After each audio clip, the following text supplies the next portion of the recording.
आळंदीतील हीच इंद्रायणी नदी जी आहे ती आज सलग म्हणजे दुसऱ्या दिवशीही फेसाळलेली आपल्याला एकूणच पाहायला मिळते। आपण पाहू शकतो की गेल्या काही दिवसांपासून आळंदीची हीच इंद्रायणी नदी जी आहे ती वारंवार प्रदूषित होताना आपल्याला एकूणच पाहायला मिळत आहे। पिंपरी चिंचवड शहराच्या लगत असलेल्या या हद्दीतून अनेकदा वारंवार या कंपन्या ज्या आहेत त्या या ठिकाणी केमिकलचा मारा जो आहे तो या नदीत करत असतात।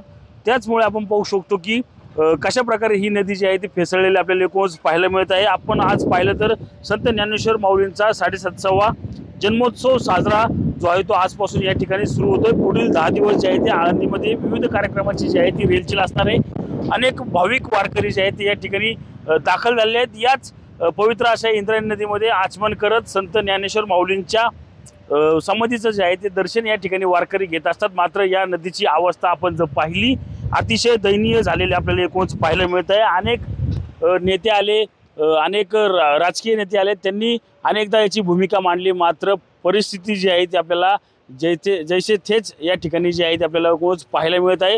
हीच आळंदीची इंद्रायणी नदी आता कधी मोकळा श्वास घेणार हाच प्रश्न जो आहे तो आता सामान्य नागरिक आळंदीकर जे आहे ते विचारत असताना आपल्याला एकूणच पाहायला मिळत आहे। रणजित जाधव, TV9 मराठी, आळंदी, पुणे।